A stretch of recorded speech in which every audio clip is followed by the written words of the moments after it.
le monde, vous aimez le mélange de contemporain et d'ancien? Je suis sûre que cette vidéo sera une véritable source d'inspiration. Aujourd'hui, je vous fais découvrir le séjour de cette magnifique maison contemporaine.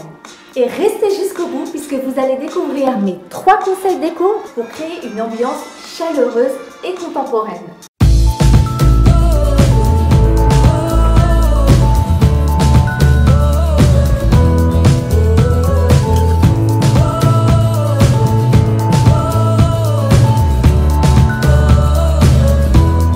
Ma mission, moderniser ce séjour, l'agrandir et exploiter les volumes de cette pièce. Ici, des travaux importants ont été réalisés puisque je me suis servi de l'ancienne terrasse pour créer une extension.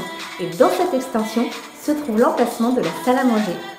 Alors, petit retour en arrière, juste pour que vous compreniez les modifications. Avant, la pièce avait de beaux volumes mais n'était pas mise en valeur. Les matériaux sont passés de mode, le papier peint et le sol donnent un effet ton sur ton et ne font pas ressortir les volumes. Il faut créer du cachet. Vous êtes prêts pour la métamorphose? Je vous laisse découvrir en images les transformations. Alors je vous explique. Comme on l'a vu la semaine dernière, la cuisine a été agrandie. J'ai donc créé au niveau de l'ancienne terrasse une extension. Dans ce nouveau volume, j'ai placé la salle à manger qui se trouve dans la continuité de la cuisine. La séparation entre ces deux espaces se fait par 2 grandes colonnes avec des niches pour mettre en valeur des objets de décoration. Pour apporter un maximum de luminosité, j'ai choisi de mettre des grandes baies vitrées coulissantes. J'ai opté pour des stores blackout qui sont des stores que j'ai choisis en toile grise permettant un obscurcissement complet de la pièce. Pour accentuer le volume de ce bel espace, j'ai choisi une dominante de blanc cassé. Et pour créer du contraste, sur le mur du fond, j'ai choisi un papier peint effet 3D dans des gammes de noir qui apportent de la lumière et du relief. Et pour apporter un côté chaleureux, la cliente souhaitait conserver sa belle armoire de famille. Je l'ai donc faite repeindre en noir pour qu'elle soit en harmonie avec le reste de la pièce. Alors pour ce qui est des meubles, il fallait occuper tout le volume de cette surface. J'ai donc décidé de designer la table de salle à manger. Les pieds coniques sont en métal dans un esprit scandinave. Quant au plateau, il est entièrement réalisé en béton ciré.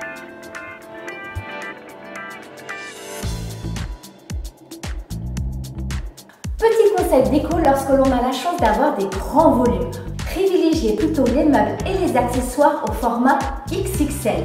Si vous prenez des meubles et des objets trop petits, vous allez avoir tendance à accumuler les choses et du coup créer une impression de fouillis. Donc on choisit des grands formats comme ces suspensions cylindriques. Il ne suffit pas d'occuper le volume qu'au sol. Pour créer une atmosphère chaleureuse en guise de suspension, j'ai choisi des grands cylindres en métal qui tombent au-dessus de la table de salle à manger. Côté salon, pour faire circuler la lumière et donner une impression de grandeur et d'espace, j'ai choisi de séparer la cuisine du salon par une verrière type atelier avec des verres toute hauteur. Pour donner une impression de hauteur sous plafond, mais également conserver cette jolie luminosité, j'ai volontairement choisi des verres toute hauteur. Les grandes portes battantes permettent d'isoler la cuisine du salon. J'ai voulu donner un style assez épuré à ce séjour. Pour cela, j'ai créé sur le mur du fond un meuble sur mesure. Ce meuble de rangement est entièrement réalisé en laque mat blanche. Il intègre la nouvelle cheminée. Sur le côté du meuble, j'ai créé des niches de rangement pour dissimuler le stockage du bois. Les clients ne souhaitaient pas forcément voir la télévision, pour cela j'ai intégré sur le meuble un grand panneau coulissant qui permet de la dissimuler. Il suffit juste de pousser le panneau sur son rail pour regarder la télévision. Et pour créer une ambiance chic et chaleureuse, j'ai ajouté des projecteurs qui sont encastrés dans une rainure permettant le soir venu de mettre en valeur ce meuble. Pour les meubles, j'ai choisi de refermer l'espace salon pour créer un style cocooning en disposant les canapés en L et délimiter cette zone avec 2 fauteuils.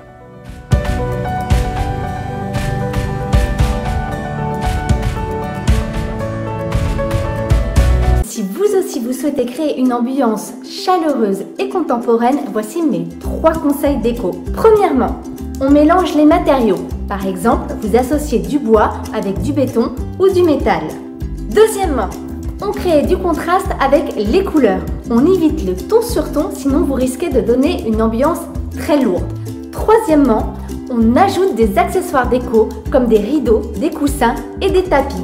N'hésitez pas à mélanger le style de vos meubles et pourquoi pas à récupérer des anciens meubles que vous repeignez pour les moderniser. Et voilà, la visite de cette somptueuse maison est terminée. On se retrouve dès la semaine prochaine pour une toute nouvelle découverte puisqu'il s'agit d'un appartement, mais je ne vous en dis pas plus. En tout cas, je vous promets plein d'astuces et plein d'idées déco et surtout des avant-après magnifiques. Alors si vous aussi vous souhaitez faire appel à mes services, retrouvez toutes les informations sur mon site internet Aurélie Aymard. On se retrouve très vite. En attendant, likez et partagez et retrouvez-moi sur les réseaux sociaux. À bientôt!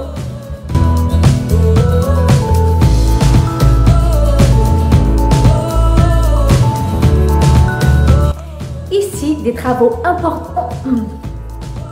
Ici, des travaux importants.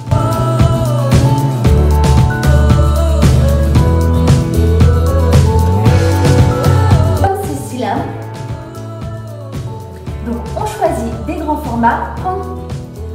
Donc on choisit des grands formats.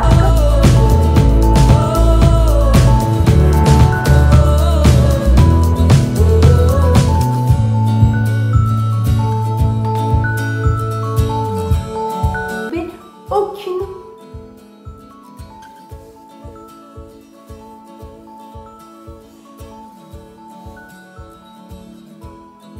Bon.